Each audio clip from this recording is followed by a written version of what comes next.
राजीव साहब AI जी पाण जेको आहे इंट्रो में भी ॻाल्हि कईसीं जी त AI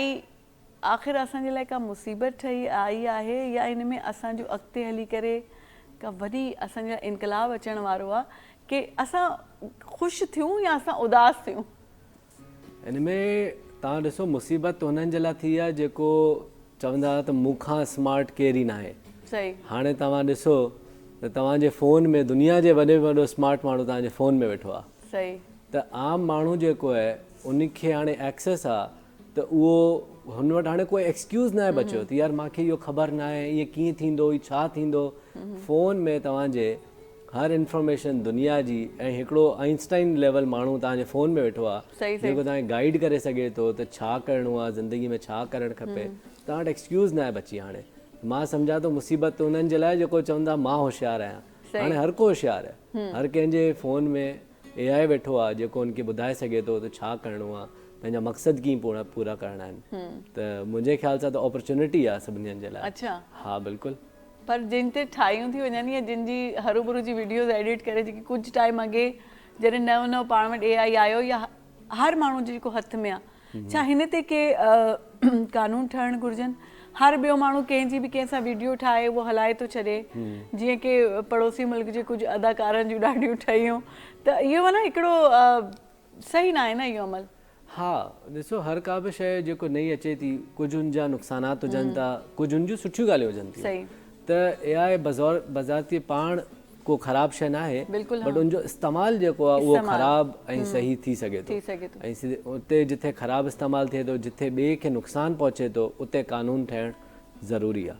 ज़ाहिरी ॻाल्हि आहे हर कंहिंजी पंहिंजी प्राइवेसी आहे ऐं केरु उनखे क्रॉस करे उनजो ग़लति फ़ाइदो उठाए थो टेक्नोलॉजी खे ग़लति इस्तेमालु करे थो उते कानून जी जेको आहिनि अहिड़ा सख़्तु कानून ठहणु घुरिजनि। बिल्कुलु बिल्कुलु। या इन जे इन ते बार वणी पोइ बि ॻाल्हाईंदासीं त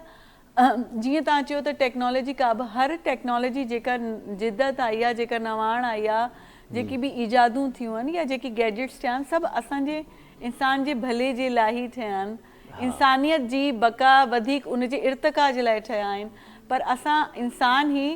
जी जेको हिकिड़ी साइकोलॉजी ठहियलु आहे जे माण्हुनि जी त असां सभिनी खां अॻु में हुनजो नेगेटिव यूज़ेज ते फोकस कंदा आहियूं ऐं उहो ई शुरू कंदा आहियूं ऐं शुरूआत ई उतां कंदा आहियूं।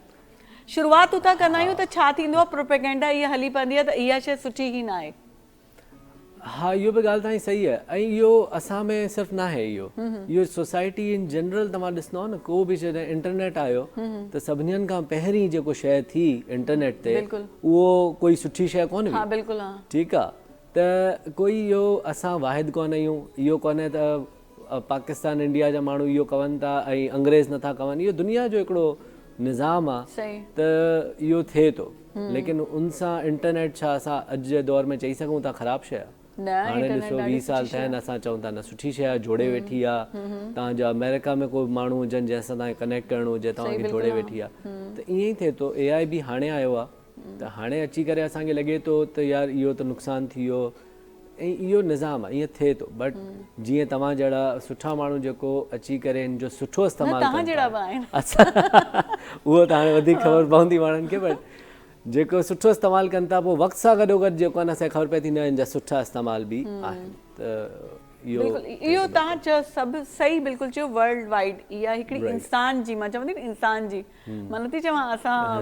ॿीं असां पाकिस्तानी या कंहिं बि हिकिड़ी जेका इंसान जी जेका सोच आहे न सभिनी खां अॻु में उहो नेगेटिविटी खां माना स्टार्ट वठे थो या कंहिंखे बि हर्ट करण लाइ माना उहो कॾहिं कॾहिं के शयूं मां सम्झां थी इंसान जस्ट फन क्रिएट लाइ करण लाइ करे थो ह्यूमर जे लाइ करे थो। मिसाल तौरु जेकी वीडियोज़ ठाहियूं आहिनि ॾाढा वेल नोन वॾा एक्टर आहिनि उन्हनि जो कंहिं सां ठाहिण ऐं जेको आहे सो उहो केॾा हर्ट थी रहा हूंदा माना हिन सॼे शइ खां हिकिड़ो इंसान त फन में करे थो। मिसाल तौरु मूंखे अची वियो AI ते का बि वीडियो ठाहिण त मां जस्ट ठाहे ॾिसां थी यार हीअं कजे जेकॾहिं त इहो कीअं लॻंदो पर उहो जेको मुंहिंजो हिकिड़ी सोच आहे त मां हुन शइ खे जस्ट इंजॉयमेंट वठां थी त उहो कंहिं ॿिए खे केतिरो हर्ट थी करे। सही ॻाल्हि आहे बट माण्हू एतिरा मुतासिर थी विया आहिनि जो उहो आपघात जे लाइ बि सोचण ते मजबूर थी वेंदा आहिनि। अक्सर अहिड़ी वीडियोज़ बि माण्हुनि जी अची वियूं आहिनि जेकी उहो तमामु घणा जेको आहे सो हर्ट थियनि था इन सॼी सिचुएशन खां। हा आई थिंक त अगरि तव्हां इहो बि ॾिसो त माण्हू जेको ॾिसनि था उहो बि नेगेटिव शइ खे वधीक ॾिसनि था ऐं उहो फैलिजे वधीक थी फैलायूं असां वधीक था माना शेयर तव्हांखे इहो ॾेखारण जे लाइ यार राइट तव्हां ॾिसो ही केॾी ग़लति वीडियो आहे इहो ॿुधाइण जे लाइ बि तव्हांखे शेयर करे छॾिबी ऐं पॉज़िटिव खे शेयर कंदा आहियूं नथा कयूं हाणे टेक्नोलॉजी में AI जो एतिरो इस्तेमालु थिए पियो लेकिन न को एतिरा माण्हू उनखे पढ़नि था न को उनखे ॾिसनि था त उहो न्यूज़ पहुचण में बि टाइम लॻे थो अच्छा हा नेगेटिव शइ फॉरन स्प्रेड थिए थी चटपटो मसालेदार हली थो वञे लेकिन सुठी शयूं बि थियनि पियूं दुनिया में ऐं मेडिकल में तव्हांखे मां ॿुधायां त एतिरो AI जो सुठो इस्तेमालु थिए पियो माण्हुनि जी जानूं बचनि पियूं त उहो लेकिन फैलण में उनखे शेयर थियण में थोरो टाइम लॻे थो अच्छा तव्हां इन फील्ड खे सिलेक्ट छो कयो उनजे पोयां कहिड़ा कारण हुया मां इनखे फील्ड खे छो सेलेक्ट कयो मूंखे इहो लॻो त बेसिकली मां हिकिड़ो त मूंखे मज़ो ईंदो आहे इहो कमु करण में मूंखे लॻंदो आहे त इहो टेक्नोलॉजी जेको आहे इहो इनेबल करे थी असांजे बिज़नेसिस खे तव्हां ॾिसो अगरि पाकिस्तान में काफ़ी अहिड़ियूं शयूं आहिनि जेको अञा ताईं मैनुअली हलनि पियूं ठीकु आहे पेपर ते निज़ाम हले पियो लेकिन पेपर वारो निज़ाम जेको आहे उहो हिकिड़ी हद ताईं ई तव्हांखे प्रोडक्टिविटी ॾेई सघे थो लेकिन जॾहिं हुन में तव्हां टेक्नोलॉजी आणो था त तव्हांखे इहो जेको इम्पैक्ट आहे जेको उनजो क्रिएट थिए थो जेको तव्हांजा कमु जल्दी थियनि था उन सां केतिरे माण्हुनि जो भलो थिए थो त मूंखे इहो थियो त मां अगरि इन फील्ड में वेंदमि त इन जे करे हिकिड़ो त मुंहिंजे जंहिंखे बि आउं इनेबल कयां थो टेक्नोलॉजी सां त उन्हनि जो जेको कमकार आहे उहो जाम वधी सघे थो अॼु अगरि उहो 1000 माण्हुनि खे फ़ाइदो ॾियनि था टेक्नोलॉजी सां गॾु उहो 10,000 माण्हुनि खे फ़ाइदो ॾेई सघनि था त बाज़ार तीअं मां पाण त कोई बिज़नेस हींअर न आहे लेकिन मां बिज़नेसिस खे इनेबल कयां थो ऐं इहो सोचे करे मूंखे जाम सुठो लॻो त हाणे मां इन फील्ड में वञा आयो आहियां जी बिल्कुलु माना तव्हां बिल्कुलु सही फ़ैसिलो कयो आहे मूंखे जाम ख़ुशी आहे पंहिंजे फ़ैसिले ते अच्छा कहिड़ी क़िस्म जा नौजवाननि खे तव्हां जेको आहे सो मोटिवेट कयो था या ट्रेन कयो था पंहिंजी इन फील्ड जे हवाले सां सो जंहिंखे बि शौक़ु हुजे अच्छा मां नथो सम्झां त डिग्री जो कोई रिक्वायरमेंट आहे मां बैचलर AI में कोन कयो हुयो मां मास्टर्स AI में कयो आहे एनालिटिक्स में बैचलर मुंहिंजो इंजीनियरिंग में हुयो त मां फील्ड स्विच कई हुई कहिड़ी इंजीनियरिंग मां एरोस्पेस इंजीनियरिंग कई हुई एरोस्पेस उन में करे हिते हलियो वियो हाँ जी अच्छा हा बिल्कुलु त मूंखे इहो थियो त मूंखे पाण खे बि शौक़ु हुयो मां को उनमें हुन टाइम कोई डिग्री कोन कई हुई लेकिन महिनत सां ऐं शौक़ सां ऐं कमु करण सां ई कमु वधीक मिलंदो रहियो हिकिड़ी जॻह ते सुठो कमु कयो था ॿी अपॉर्चुनिटी तव्हांजी पाण दरवाज़ा खुली था वञनि त हींअर बि मुंहिंजे जेको बि मां जेको छोकिरा या जेको टीम मेंबर्स खे ट्रेन कयो आहे उहो काफ़ी लेफ्ट राइट फील्ड खां बि आया आहिनि को अकाउंटिंग फाइनेंस करे अचे पियो कोई माना ॿी डिग्री करे अचे पियो बट जंहिंखे शौक़ु आहे ऐं जेको पढ़ी सघे थो उनखे सम्झण जो हिकिड़ो फेज़ हूंदो आहे तव्हांखे महिनत लॻंदी आहे उनमें लेकिन जॾहिं तव्हां पार करे वेंदा आहियो त पोइ तव्हां हुन में महारत मिली वेंदी आहे त मां सम्झां थो शौक़ु ज़रूरी आहे शौक़ु त ॾाढो ज़रूरी आहे कंहिं बि कम जे लाइ शौक़ु खां वधीक जेको आहे सो एग्ज़ैक्टली ऐं पंक्चुअलिटी ज़रूरी आहे टाइम ते अचणु ज़रूरी आहे टाइम ते अचणु अधु कलाक पहिरीं निकिरणु सही बिल्कुलु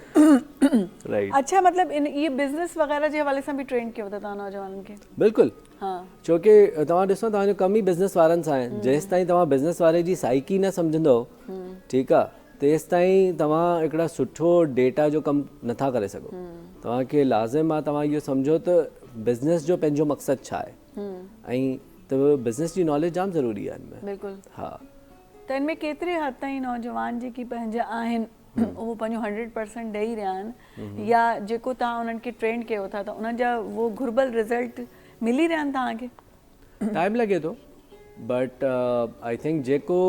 शौक़ सां महिनत सां अचनि था इन फील्ड में महिनत करण जे लाइ मूंखे सभिनी हंधि में कामयाबी मिली आहे